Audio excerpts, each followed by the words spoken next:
Kangana Ranaut political entry BJP నుంచి పోటీ. Bollywood heroine Kangana Ranaut political ఎంట్రీపై మరోసారి ప్రచారం ఊపందుకుంది. ఇటీవల కులులో ఆమె బీజేపీ జాతీయ అధ్యక్షుడు జేపీ నడ్డాతో సమావేశమయ్యారు. ఈ భేటీలో బీజేపీ తరపున పోటీ చేయడంపై చర్చ జరిగినట్టు తెలుస్తుంది.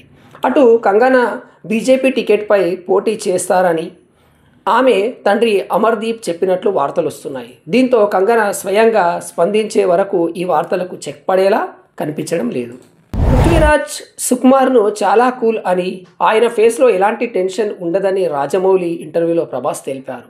తెలుగు సరిగ్గా రాకపోయినా లాస్ట్ మినిట్లో ప్రశాంత్ డైలాగ్ మారిస్తే అస్సలు కోప్పడేవాడు కాదు. అలాంటి నటుడిని నేను ఎప్పుడు చూడలేదు. సలార్ షూటింగ్ తొలి రోజు నుంచి చివరి రోజు వరకు కూల్గా ఉన్నాడు. అందుకే అతడితో లవ్లో పడిపోయా, శృతి హాసన్ కంటే ఎక్కువ ఆయనతో ప్రేమలో పడిపోయా అని నవ్వుతూ ప్రభాస్ అన్నట్టు. ప్రధానితో మమతా బెనర్జీ భేటీ. పశ్చిమ బెంగాల్ ముఖ్యమంత్రి మమతా బెనర్జీ టీఎంసీ ఎంపీలతో కలిసి ప్రధాని మోదీతో భేటీ అయ్యారు. పార్లమెంట్లో విపక్ష ఎంపీల సస్పెన్షన్ నేపథ్యంలో ఆమె మోదీతో సమావేశం కావడం ప్రాధాన్యం సంతరించుకుంది. టీఎంసీ ఎంపీ మహు మొహత్రా లంచం తీసుకున్నారనే ఆరోపణలతో ఇటీవల లోక్సభ స్పీకర్ ఓం బిర్లా ఆమెపై సభ్యత్వాన్ని రాజ్యసభకి మద్దతు ప్రకటించిన ఎన్డీఏ రాజ్యసభ ఎంపీలు.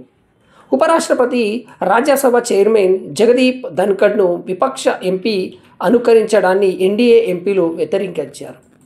రాజ్యసభలో ఎన్డీఏ సభ్యులు గంట పాటు నిల్చొని జగదీప్కు మద్దతు తెలిపారు. రేపు రాష్ట్ర వ్యాప్తంగా విపక్ష ఎంపీ చర్యలను వ్యతిరేకిస్తూ నిరసనలు చేపట్టనున్నట్లు బీజేపీ ప్రకటించింది. శ్వేతపత్రం తప్పుల తడాకా హరీష్ రావు. రేవంత్ రెడ్డి ప్రభుత్వం విడుదల చేసిన 42 పేజీల శ్వేతపత్రం తప్పుల తడాకాగా ఉందని బీఆర్ఎస్ ఎమ్మెల్యే హరీష్ రావు ఆరోపించారు. గత ప్రభుత్వాలను ఇబ్బంది పెట్టేలనే ధోరణి బద్నాం చేసే ప్రయత్నంగా శ్వేతపత్రం కనబడుతుంది. దీనిలో ప్రజలు ప్రగతి కోణాలు లేవు. ప్రత్యర్థులపై రాజకీయ దాడి కోసమే ఈ శ్వేతపత్రం విడుదల చేశారు. ప్రభుత్వం చెప్పిన లెక్కలపై హౌస్ కమిటీ వేయాలి అని హరీష్ రావు డిమాండ్ చేశారు. ప్రభాస్ ఫుడ్ కోసం స్పెషల్ రూమ్ తీసుకోవాల్సి వచ్చింది. పృథ్వీరాజ్ సలార్ టీంను డైరెక్టర్ రాజమౌళి ఇంటర్వ్యూ చేశారు. ప్రభాస్లో మీకు నచ్చినవి ఏంటని అడగ్గా నటుడు పృథ్వీరాజ్ స్పందించి, ప్రభాస్తో ఉంటే డైట్ చేయలేం. ఒకసారి నా భార్య కూతురు ఇక్కడికి వచ్చారు. 9 ఏళ్ల నా కూతురిని ఏం తింటావని ప్రభాస్ దాదాపు 20 రకాల ఫుడ్ ఐటమ్స్ పంపించారు. ఆయన పంపిన ఫుడ్ కోసం స్పెషల్ రూమ్ తీసుకోవాల్సి వచ్చింది అని పృథ్వీరాజ్ సమాధానం ఇచ్చారు. దీంతో ప్రభాస్ రాజమౌళి నవ్వుకున్నారు.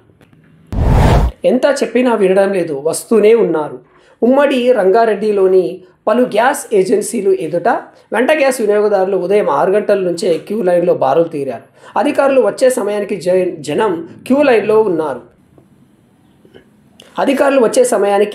క్యూ లైన్లో బారులు తీయడంతో ఈ కేవైసీ కోసం కొన్ని గంటల సమయం పడుతుంది. ఇంటి వద్దే డెలివరీ బాయ్స్ ఈ కేవైసీ చేస్తారని చెప్పినప్పటికీ వినకుండా జనం వస్తున్నారని, దీంతో ఏజెన్సీ వద్ద రద్దీ నెలకొందని ఏజెన్సీల సిబ్బంది చెప్తున్నారు. అంటే ఇంటి వద్దే ఈ కేవైసీ చేసుకోవచ్చని ప్రభుత్వం చెప్తోంది. హరీష్ రావు ఆర్థిక మంత్రి అంటూ మాట తూలిన సీఎం రేవంత్ జూపల్లి.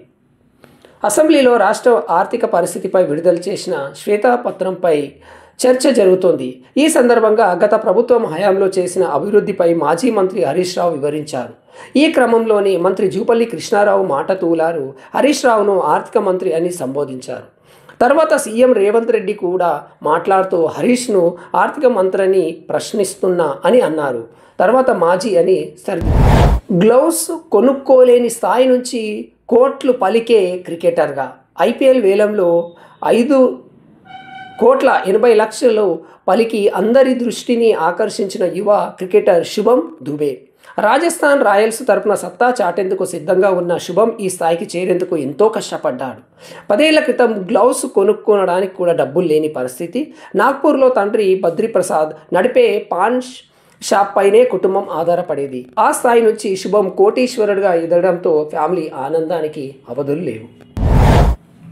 షబాష్ కమిన్స్ అంత డబ్బు వస్తున్నా ఐపీఎల్ వేలంలో 20 కోట్ల పలికిన ఆస్ట్రేలియన్ కెప్టెన్ కమిన్స్ ఆసక్తికర వ్యాఖ్యలు చేశారు. వచ్చే సీజన్ 2024లో ఐపీఎల్కు ప్రిపరేషన్లా భావిస్తున్నానని చెప్పుకొచ్చారు.